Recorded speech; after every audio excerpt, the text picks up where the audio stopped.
Just as a fun example, somebody listening to, Fox News radio every single day for a few hours is going to change the way they view things.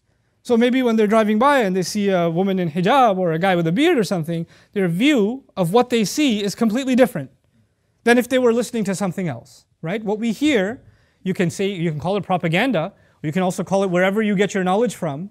Whatever you're constantly exposing your ear to is going to affect your mind, and by affecting your mind, it'll affect your perception. The Qur'an describes this phenomenon. The Qur'an describes people that have eyes. وَهُمْ لَا يُبْصِرُونَ. They have eyes, لَا يُبْصِرُونَ بِهَا. They have eyes, but they don't see with them. Why does the Qur'an say they have eyes and they don't see with them?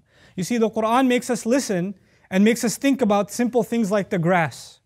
That when the dead earth grows grass and grows plants, that's reminding you and me that one day we are going to be inside the dead earth and we're going to be brought back to life. So the day of judgment, the day of resurrection, the day of being brought back to life is a constant sermon every time you see something green on the earth. Every time you and I see a tree, a flower, a blade of grass, it's actually a reminder for resurrection. Our view of grass has just changed. Our view of a tree has just changed. Our perception has changed. But someone who hasn't heard this reminder, they also see grass, they also see a tree, they also see the same things we see, and they may be able to know, maybe they're a botanist or they study plants, and they can tell you a lot more scientific information about the plant.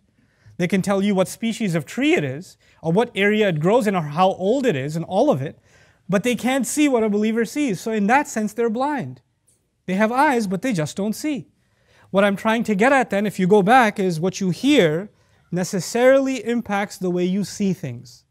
If you and I are not in a constant state of listening to the Qur'an, if we're not in a state of listening to the Qur'an, then we're not going to see the world the way the Qur'an wants us to see it.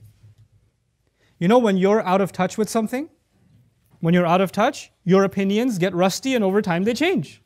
Just because you and I believe, and we've accepted the faith, and we believe in Qur'an as the word of Allah, that doesn't mean that those words, not constantly hitting our ears and allowing us to think about them. I'm not just saying listen to a CD of the recitation of the Qur'an, which is great. You should do that, or download it on your phone, or listen to it in the car. All of that's awesome. But I'm talking about the message of the Qur'an going in your ears. When the message of the Qur'an is going in your ears regularly, it's actually impacting your view.